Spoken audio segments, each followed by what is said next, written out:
नमस्कार जैन साथियों, कैसे आप सभी। मैं नितेश ढाका, धारवी करियर इंस्टीट्यूट से। आज हम लेकर आए हैं 3 जून को होने वाले सभी पेपर्स के कुछ इंपॉर्टेंट क्वेश्चंस, जो आपके आगे आने वाले पेपर में भी उतने ही ज्यादा इंपॉर्टेंट रहेंगे। तो पहला सवाल आप देखिए। पहला सवाल क्या कहता है कि पंचायती राज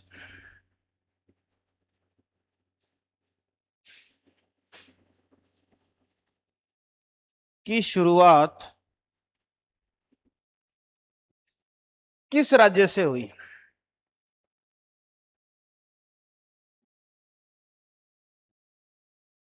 कि सबसे पहले पंचायती राज की शुरुआत किस राज्य में की गई। तो बहुत ही सरल सा उत्तर है, उत्तर था इसका राजस्थान। अब हमें पंचायती राज के बारे में कुछ इंपॉर्टेंट चीजें भी देखते हैं। देखो बेटा, पंचायती राज की शुरुआत कब की गई। 2 अक्टूबर 1959 में की गई थी। इसके 73वें संशोधन में, जो संविधान था उसके 73वां संशोधन कब हुआ था, 1993 के अंदर। उसके अंदर इसको थोड़ा सा और सुधार किए गए थे। तो अपने को ये चीजें पंचायती राज के बारे में शुरुआत करनी है। सबसे पहला राज्य कौन सा था, राजस्थान। दूसरा आंध्र प्रदेश। ठीक है, ये अपने को याद रखना है। दूसरा सवाल देखो, दूसरा सवाल क्या कह रहा है भाई कि मुंडा विद्रोह का नेतृत्व किसने किया था। मुंडा विद्रोह का नेतृत्व किसने किया था। तो बेटा किसने किया था, उत्तर क्या होगा, वहां के बहुत ही प्रचलित मुंडा ही थे, बिरसा मुंडा जी ने किया था। बिरसा मुंडा जी कहां के हैं, झारखंड के हैं। अच्छा, ये विद्रोह कब हुआ था, 1900 में हुआ था। ये भी याद रखना, कब हुआ था, 1900 में। उस समय ये बंगाल के अंदर आता था बेटा। झारखंड का वो हिस्सा उस समय बंगाल के अंडर में आता था। अगर मैं पठार की बात करूं तो छोटा नागपुर पठार के अंदर, इसके अंदर छोटा नागपुर पठार के अंदर यह विद्रोह किया गया था। बोलो ठीक है। अगला क्वेश्चन देखो क्या कह रहा है। हाँ, तीसरा क्वेश्चन है,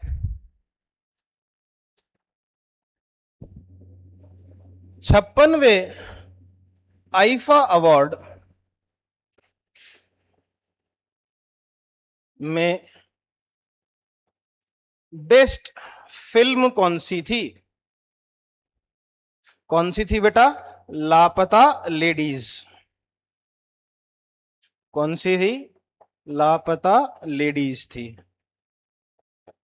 अच्छा, अब इसके बारे में और सवाल देखते हैं। सवाल सबसे पहले इसके बारे में बन सकता है कि कहां हुआ था, तो हम बोलेंगे साहब जयपुर में हुआ था। कहां हुआ था, जयपुर में हुआ था। अच्छा, सबसे बेहतर इन निर्देशक मतलब डायरेक्टर, डायरेक्टर की अगर बात करें कि सबसे बेस्ट डायरेक्टर का अवार्ड किसे मिला, तो वो भी याद रखेंगे अपन, किरण राव को मिला था। इन्होंने ही लापता लेडीज को निर्देशित किया था। ठीक है, बोलो बात समझ में आ गई। अगला सवाल, अगला सवाल क्या कहता है, संविधान की उद्देशिका या प्रस्तावना से संबंधित है। आपको 4 शब्द दिए थे। क्वेश्चन था संविधान की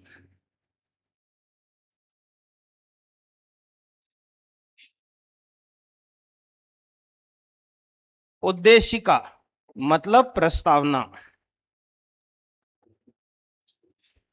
से संबंधित है।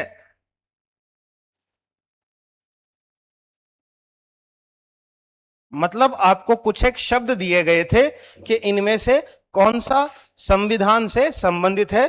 तो बेटा उसका जो आज वाले जो पेपर आया है उसका उत्तर था अखंडता। अखंडता को इंग्लिश में बोलते हैं इंटीग्रिटी। क्या कहते हैं? इंटीग्रिटी। अब एक शब्द पूछा है तो बाकी शब्द भी आ सकते हैं, तो अपने को और कौन कौन से शब्द याद रखने हैं वो भी देखना। सबसे पहला अगर मैं बात करूं तो सोवेरेन। सोवेरेन को बोलते हैं संप्रभुता। दूसरा शब्द सेक्युलर, धर्मनिरपेक्षता।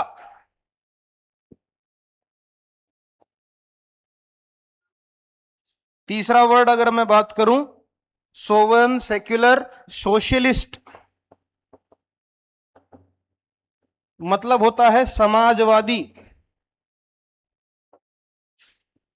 ठीक है, तीन शब्द तो कौन से हो गए? सोवेरेन, सेक्युलर, सोशलिस्ट, संप्रभुता, धर्मनिरपेक्षता और समाजवादी। अच्छा, और भी शब्द हैं। चौथा शब्द याद रखोगे आप, रिपब्लिक। रिपब्लिक का मतलब होता है गणतंत्र। पांचवा याद रखोगे, डेमोक्रेटिक, लोकतंत्र या लोकतंत्र। छठा शब्द आप याद रखोगे, जस्टिस, न्याय। सातवां शब्द आप याद रखोगे, लिबर्टी। ये भी क्या है? एक टाइप की स्वतंत्रता है, बोलने की, लिखने की, पढ़ने की। आठवां जो शब्द है, समानता, इक्वलिटी।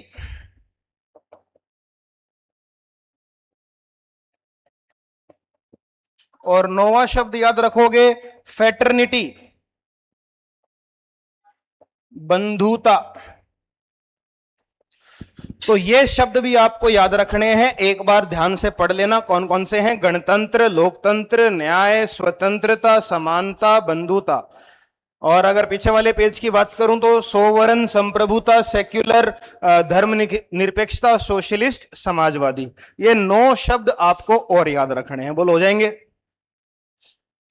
अगले सवाल की ओर बढ़े। अगला सवाल है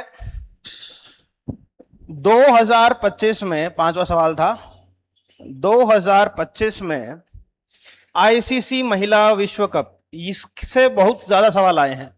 महिला विश्व कप,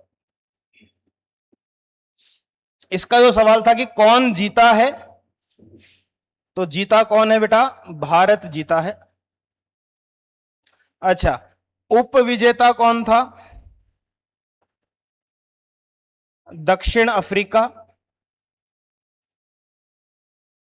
साथ ही में प्लेयर ऑफ द सीरीज,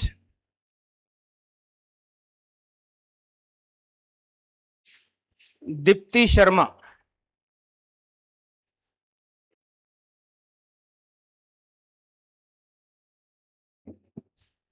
सबसे ज्यादा रन बनाने वाले, मोस्ट रन, सबसे ज्यादा रन किसने बनाए?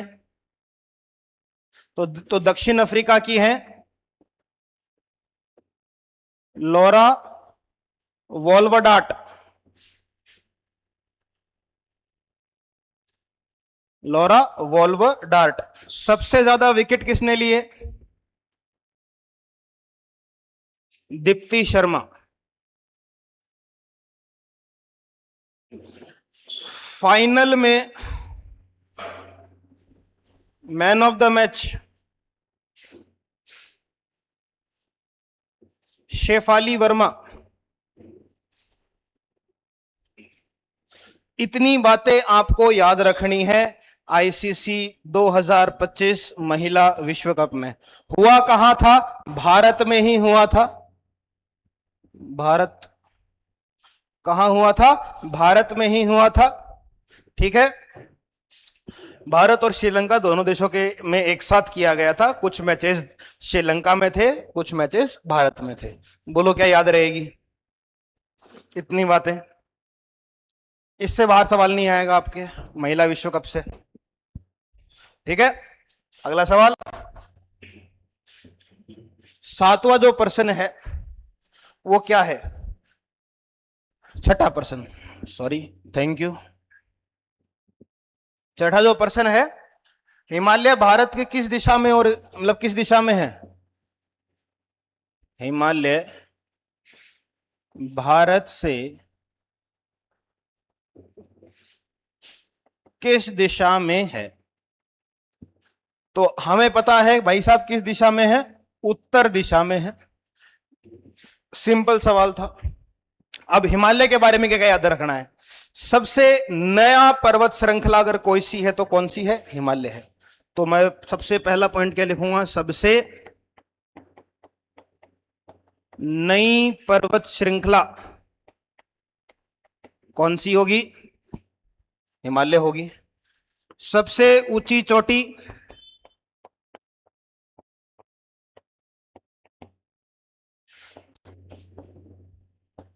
माउंट एवरेस्ट कौन सी है? माउंट एवरेस्ट, जिसकी ऊंचाई कितनी है? 8,848.86 मीटर। भारत की पूछ ले आपसे कि भारत की सबसे ऊंची चोटी कौन सी है, तो कौन सी हो जाएगी?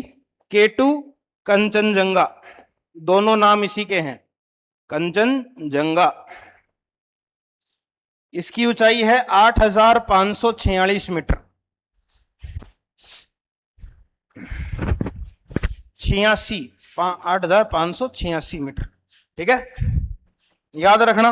अच्छा, आपसे पूछ ले कि ये कंचनजंगा भारत के किस राज्य में स्थित है, तो हम बोलेंगे सिक्किम राज्य में स्थित है भाई साहब। कौन से राज्य में है? सिक्किम राज्य में स्थित है। तो सब हिमालय के बारे में अपने को ये 4 पॉइंट याद रखने हैं अच्छे से। ठीक है, अगला सवाल करें।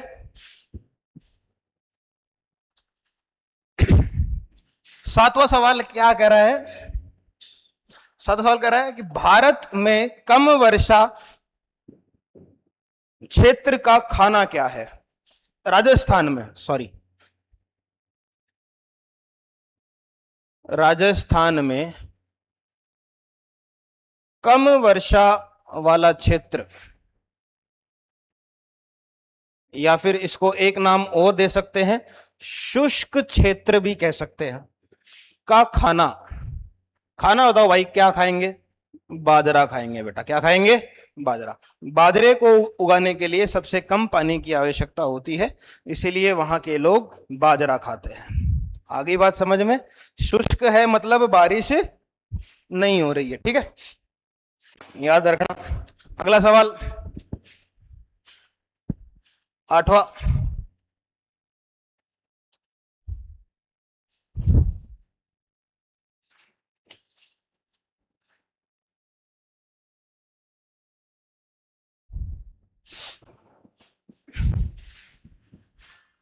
क्या करा भाई? आठवां सवाल,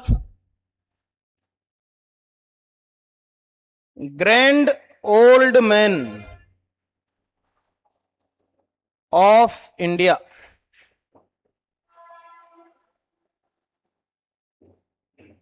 तो कौन है भाई साहब? दादा भाई नेरोजी हैं। याद रखना, कौन है? दादा भाई नेरोजी। अच्छा, इस पे ही थोड़ा रुकेगा, और भी पूछ सकता है कि जैसे मैं आपसे बोलूं कि भारत का लौह पुरुष कौन है?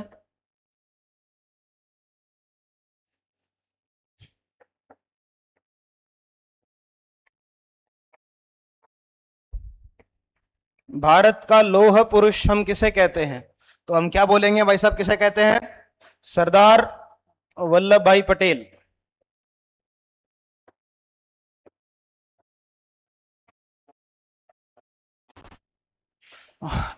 और आपसे पूछ ले, जैसे एक और बहुत ज्यादा पूछता है कि सीमांत गांधी किसे कहते हैं, तो हम कहेंगे खान अब्दुल गफार खान।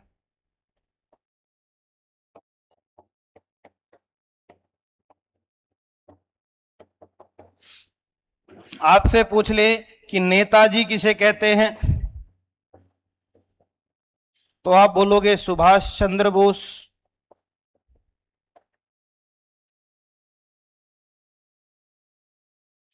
आपसे पूछ ले कि चाचा जी किसे कहते हैं, चाचा पंडित जवाहरलाल नेहरू।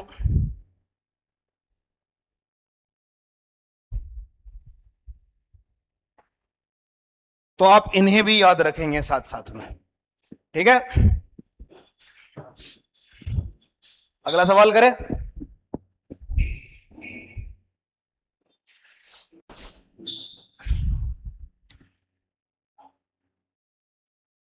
नौवां सवाल भाई साहब क्या कहता है कि आर्मी का आदर्श वाक्य बताओ। आर्मी का आदर्श वाक्य, मैंने बहुत बार कहा है आदर्श वाक्य का सवाल आएगा ही आएगा, किसी ना किसी शिफ्ट में प्रत्येक दिन पूछा ही पूछा जाएगा। तो अगर मैं आर्मी की बात करूं तो आर्मी का क्या है? सेवा परमो धर्म। अच्छा, अगर एयरफोर्स का आपको पूछ ले कि भाई साहब एयरफोर्स का बताओ, तो नभ स्पर्शम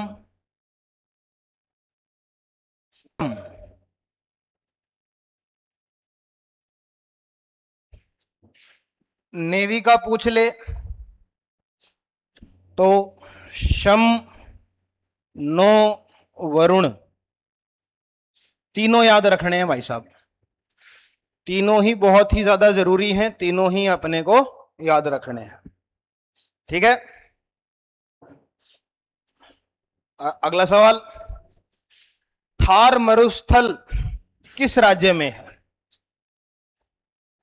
प्रश्न नंबर 10 क्या है भाई साहब? थार मरुस्थल किस राज्य में है? तो हमें पता है थार कहां है बेटा? राजस्थान में है। आपसे यह भी पूछ सकता है कि भारत का सबसे बड़ा मरुस्थल कौन सा है, तो हम बोलेंगे थार मरुस्थल। ठीक है, विश्व का सबसे बड़ा कौन सा हो जाएगा? सहारा मरुस्थल। ठीक है, यह भी अच्छे से आप याद रखें। अगला सवाल, अंडमान निकोबार द्वीप समूह का मतलब कहां स्थित है? अंडमान निकोबार कहां स्थित है भाई साहब?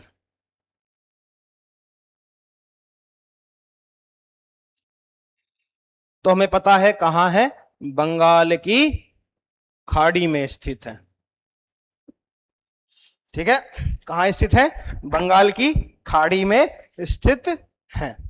ठीक है, अगला सवाल,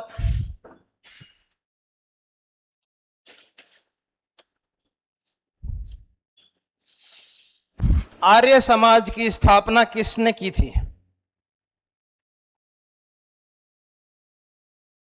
आर्य समाज की स्थापना किसने की थी बेटा? स्वामी विवेकानंद ने, सॉरी स्वामी दयानंद सरस्वती ने। यहां पे कट रहा होगा, यहां लिख देता हूं, सरस्वती ने, स्वामी दयानंद सरस्वती जी ने की थी। ब्रह्मो समाज की किसने की थी?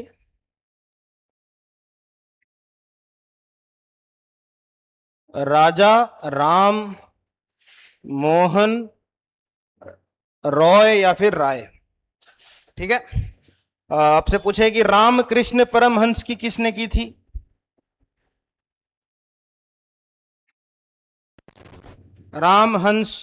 रामकृष्ण परमहंस मिशन की शुरुआत किसने की थी? तो स्वामी विवेकानंद जी ने की थी भाई साहब। तीनों याद रखना, आने वाले पेपरों में आपको जरूर मिलेगा तीनों में से सवाल। ठीक है, अगला सवाल, सबसे बड़ी खारे पानी की झील, सवाल नंबर 13।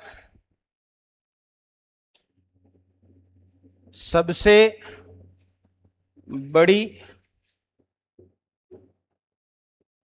खारे पानी की झील कौन सी है भाई साहब? वुलर झील है।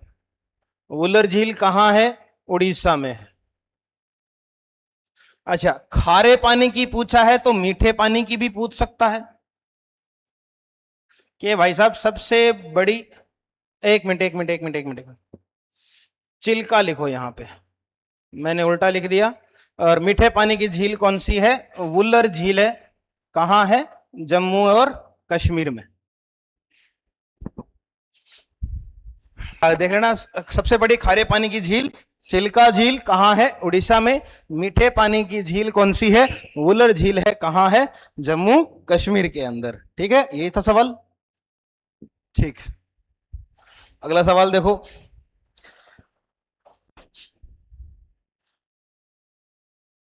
अच्छा,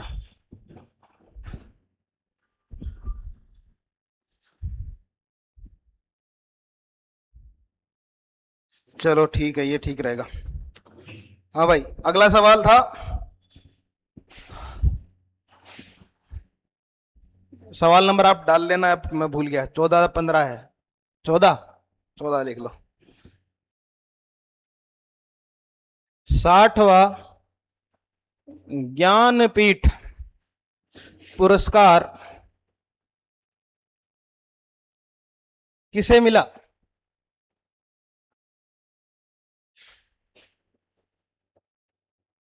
तो बेटा 60वां किसे मिला था? आर वेरा मथु को। किसे मिला था? आर वेरा मथु को मिला था। ठीक है, अगला देखो। अगला है 15वां सवाल कि ग्राम पंचायत का प्रमुख कौन होता है? आपके गांव के अंदर ग्राम पंचायत है, उसका प्रमुख कौन होता है? सरपंच होता है। तो लिख लेते हैं हम, ग्राम पंचायत का प्रमुख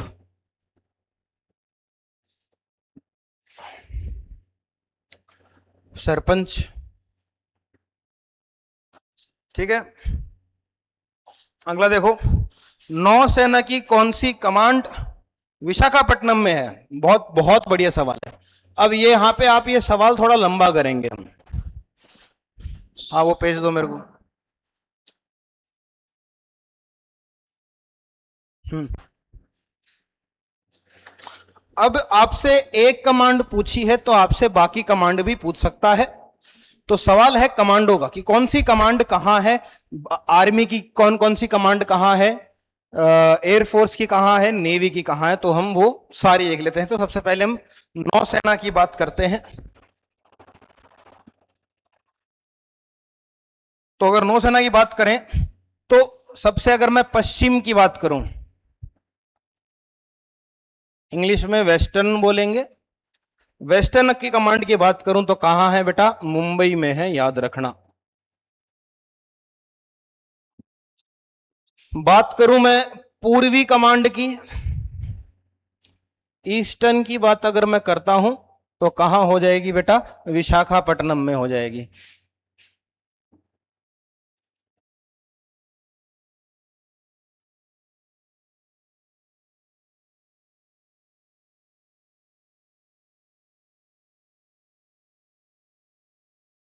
और अगर बात करूं मैं दक्षिण की, कि दक्षिणी कमांड कहां होगी? Southern command. तो आप क्या बोल दोगे? कोची।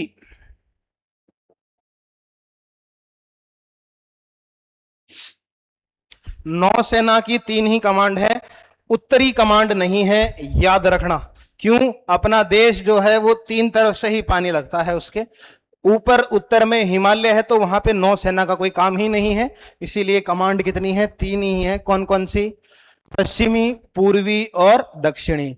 पश्चिमी कमांड कहां है? मुंबई में। पूर्वी कमांड कहां है? विशाखापट्टनम में। और दक्षिणी कमांड कहां है? कोच्चि में। बोलो ठीक है। बात करते हैं आर्मी की।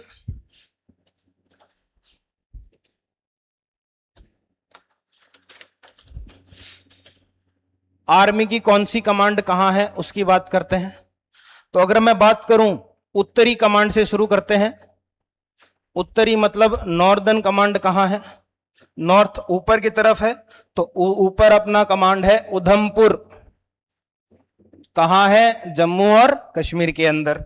फिर उत्तर की बात करें तो दक्षिण की बात करें तो दक्षिणी साउदर्न कमांड। साउदर्न कमांड कहां है? पुणे के अंदर है बेटा। पुणे कहां पड़ता है? महाराष्ट्र में पड़ता है। फिर बात करें पूर्वी की, ईस्टर्न कमांड की अगर मैं बात करूं तो कहां पड़ेगी? कोलकाता में बेटा। वेस्ट बंगाल में। फिर अगर मैं बात करूं पश्चिम की, वेस्टर्न कमांड की, तो कहां है? चंडी मंदिर, हरियाणा। कहां है? चंडी मंदिर, हरियाणा। और अगर मैं सेंट्रल की बात करूं कि सेंट्रल कमांड, मध्य कमांड कहां है, तो आप क्या बोलोगे? कहां है? लखनऊ में है। कहां है? लखनऊ, यूपी में। ये है आर्मी की। उत्तर की बात करूं तो उधमपुर, दक्षिण की बात करूं तो पुणे, पूर्वी की बात करूं तो कोलकाता, अगर पश्चिम की बात करूं तो चंडी मंदिर, हरियाणा, और मध्य की बात करूं, सेंट्रल की बात करूं तो लखनऊ। याद रखेंगे। अब बात करते हैं वायुसेना की।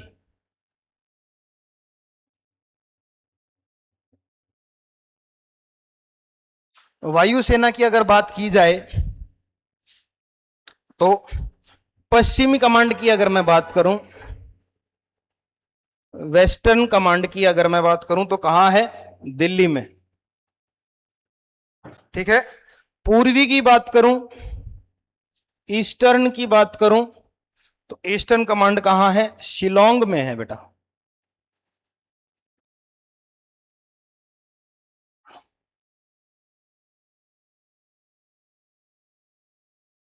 ठीक है।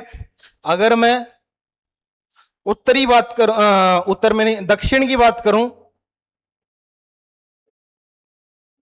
तो दक्षिण में कहां है बेटा?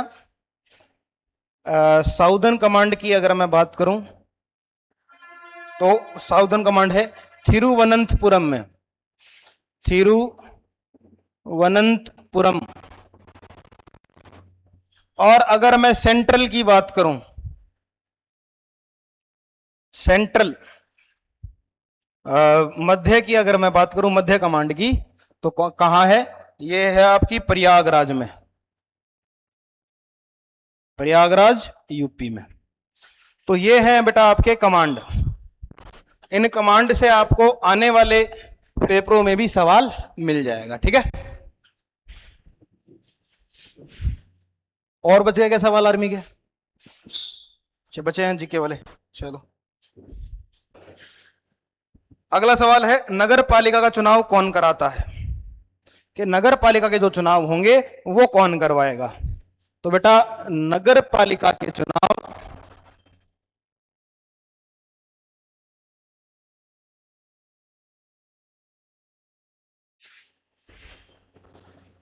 राज्य चुनाव आयोग कराता है। कौन करवाता है? राज्य चुनाव आयोग करवाता है। सरपंच के भी यही करवाता है। ठीक है। अगला, ऑपरेशन ब्लू स्टार पंजाब के किस शहर में किया गया था? बहुत ही इंपॉर्टेंट सवाल है। ब्लू स्टार सबसे पहले याद रखनी है कि कब हुआ। तो 3 जून से 6 जून तक हरमिंदर साहब,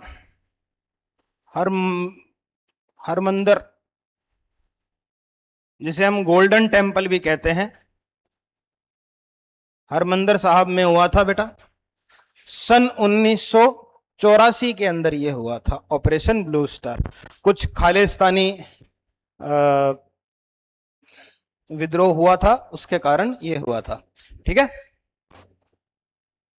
ब्लू स्टार 3 जून से 6 जून तक याद रखना। तारीख भी पूछ सकता है कहां हुआ था। गोल्डन टेम्पल का दूसरा नाम क्या है? हरमंदर साहिब। ठीक है, यह भी याद रखोगे। कब हुआ? 1984 में ब्लू स्टार। ठीक है। अगला सवाल, 1857 का क्या प्रभाव रहा? हाँ भाई साहब, 1857 की क्रांति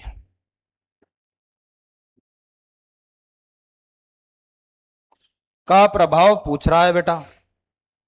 बेटा इसके बाद में ईस्ट इंडिया कंपनी का जो राज था वो खत्म कर दिया गया था, और जो राज सीधे सीधे इंग्लैंड के क्राउन, जो इंग्लैंड की राजा रानी थी क्वीन एलिजाबेथ, उनके अंडर में कर दिया गया था।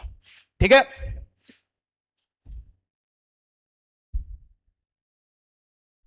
अगला सवाल देखो, सबसे पहले समुद्री भाग से कौन आए थे? अच्छा, सबसे पहला मतलब विदेशी कब आए थे? तो विदेशी सबसे पहले भारत में 1498 में पुर्तगाली आए थे।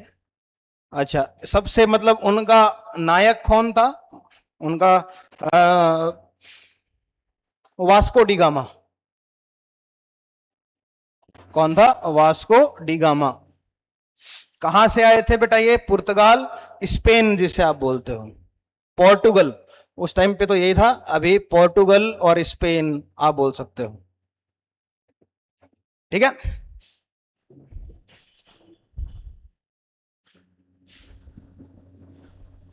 यही सवाल थे। चलो अब साइंस के सवाल करते हैं।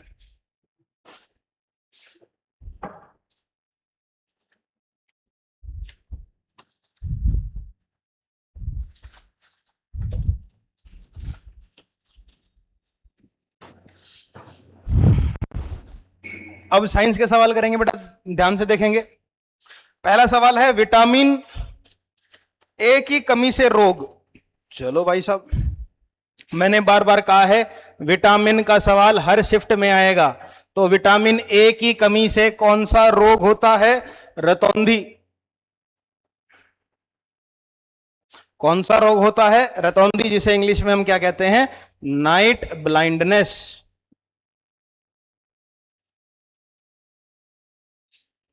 ठीक है। विटामिन बी की कमी से बेरी बेरी। सी की कमी से स्कर्वी।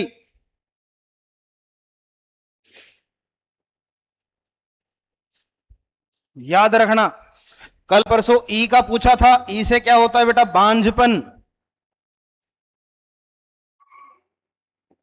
इनफर्टिलिटी।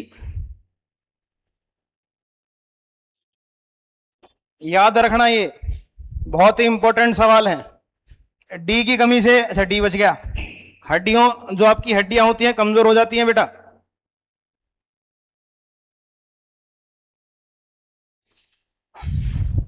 ठीक है, याद रखना ये सारे। अगला सवाल, पालक में सर्वाधिक क्या पाया जाता है? पालक, पालक में बेटा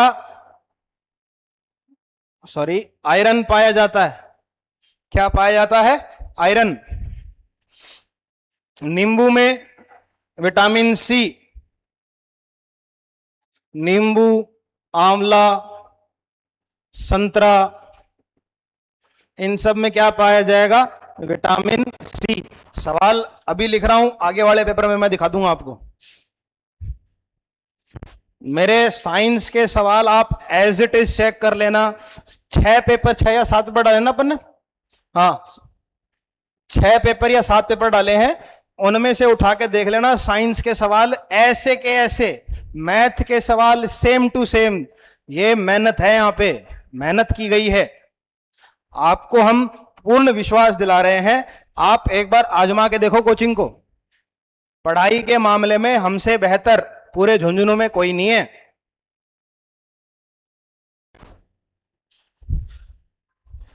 अगला सवाल देखो, पृथ्वी बिना किसी सहायता से सूर्य के चारों ओर किस बल के कारण घूमती है? बताओ। मैंने बताया था कि कोई भी वस्तु हो किसी दूसरी वस्तु को अपनी ओर आकर्षित करती है, किस बल से? गुरुत्वाकर्षण बल से बेटा।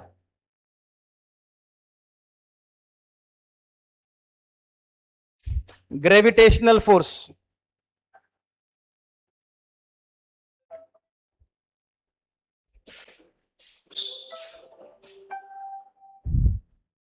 हाँ, आ रहे हो?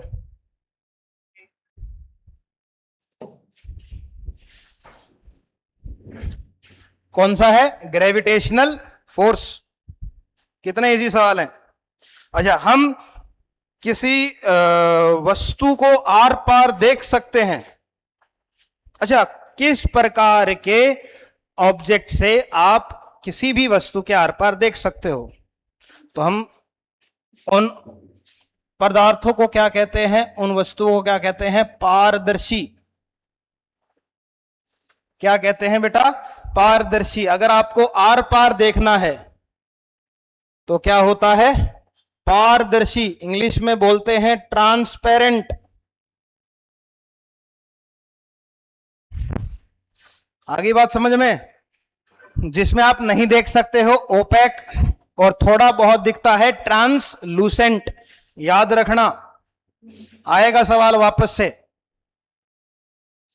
अगला सवाल देखो, भोजन का पूर्ण पाचन कहां होता है। हां भाई, यह सवाल बड़ा शानदार है, क्योंकि आपको बताया गया है कि भोजन का पूर्ण पाचन कहां होता है, छोटी आंत में होता है बेटा, जो कि बिल्कुल सही पढ़ाया गया है। इंग्लिश वालों को तो यही ऑप्शन मिला है, स्मॉल इंटेस्टाइन, लेकिन हिंदी वालों के साथ में थोड़ा सा खेल कर दिया गया है। तो अगर मैंने कहा था बायो के इंग्लिश और हिंदी दोनों में याद रखो बायो को, तो इसको हिंदी में कहते हैं श्रुहांत्र।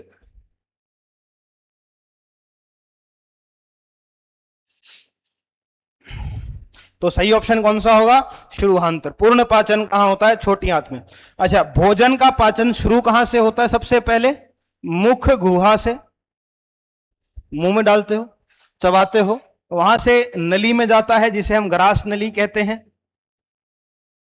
ग्रास नली से वो कहां जाएगा, अमाशय मतलब पेट में जाएगा। अमाशय से कहां जाता है, छोटी आंत में जाता है। छोटी आंत नाम आया तो मैं बता दूं कि ये 7 मीटर लंबी होती है लगभग। छोटी आंत से बड़ी आंत में जाता है, और बड़ी आंत से मूत्र द्वार से, एनस से बाहर निकल जाता है। आगे बात समझ में, ये क्रम याद रखेंगे। क्रम का सवाल भी आज पूछा गया था, है ना। हाँ, आज एक क्रम का सवाल भी पूछा गया है। तो क्रम ये है भाई साहब, देख लो ध्यान से। इंग्लिश की बात करूं तो मुख गुहा को कहते हैं बक्कल कैविटी। ग्रास नली को कहते हैं ओइसोफेगस। अमाशय पेट को कहते हैं स्टमक। छोटी आंत स्मॉल इंटेस्टाइन, बड़ी आंत लार्ज इंटेस्टाइन, और ये एनएस मैंने आपको बताई दिया। ठीक है, ध्यान से देख लेंगे इसको। अगला, टॉर्च में परिपथ पूरा करने के लिए क्या होता है। अच्छा, आपको 3 ऑप्शन दे रहे थे टॉर्च वाले सवाल के अंदर,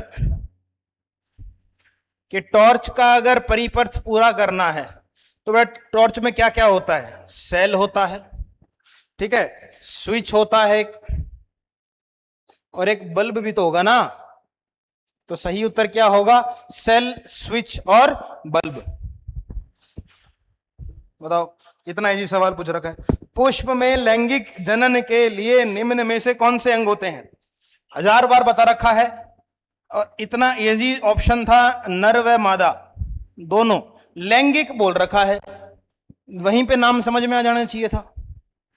इतना इजी सवाल है। अगले की बात करें, नेत्र रोग किस विटामिन की कमी से होता है। Vitamin A. 50 बार ये सवाल मैं आपको बता चुका हूं कि नेत्र रोग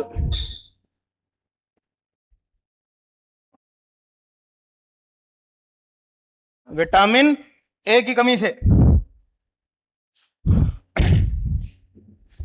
अगला सवाल देखेंगे भाई साहब, जमना मतलब फ्रीजिंग, कौन सा परिवर्तन है भाई साहब।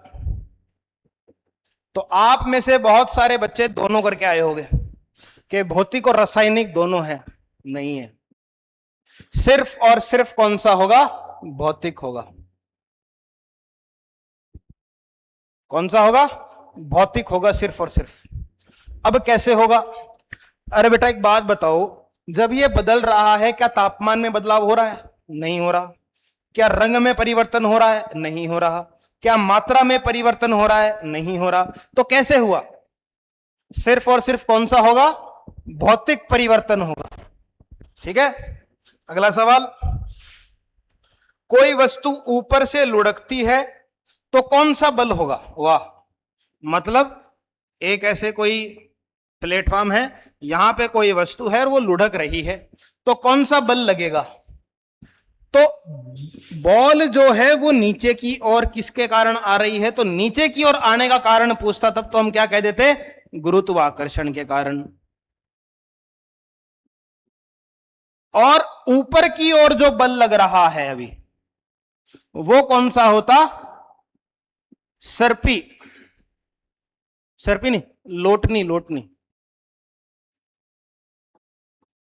रोलिंग। कौन सा होता? रोलिंग होता, सर्पी होगा। ठीक है, अब 3 प्रकार के मैंने आपको घर्षण बताए थे, कौन कौन से? सबसे पहले स्थैतिक, इसको अलग पेज पे लिख लेता हूं मैं। दूसरा सर्पी, और तीसरा लोटनी। 3 प्रकार के। स्थैतिक को बोलते हैं स्टैटिक फ्रिक्शन, सर्पी को बोलते हैं स्लाइडिंग फ्रिक्शन, और रोलिंग होता है लोटनी। अब अगर आपसे यह पूछे कि सबसे ज्यादा घर्षण बल किसमें होता है, तो आप बोलोगे स्थैतिक में होता है। सबसे ज्यादा घर्षण बल किसमें होता है? स्थैतिक में होता है। उससे कम सर्पी में और लोटनी में सबसे कम घर्षण बल लगता है। बोलो क्या याद रहेगी बात? कारण अगर पूछे तो आपको क्या बताना है? Surface area.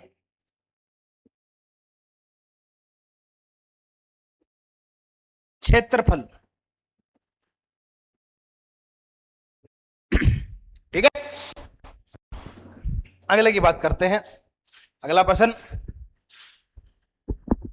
दूध का खट्टा होना कौन सा परिवर्तन है? वाह भाई साहब, क्या ही सवाल आया है। दूध का खट्टा होना,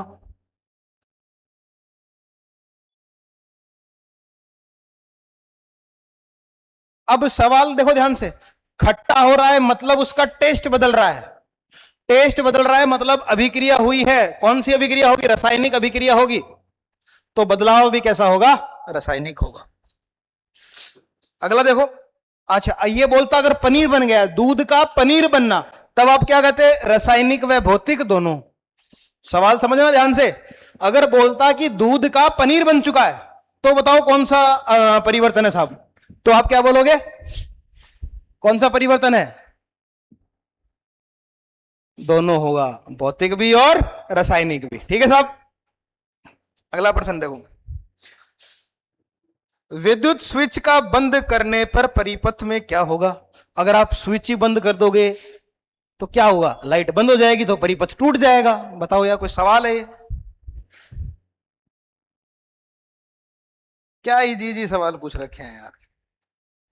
अगला देखो, जल वाष्प में जल की अवस्था क्या है?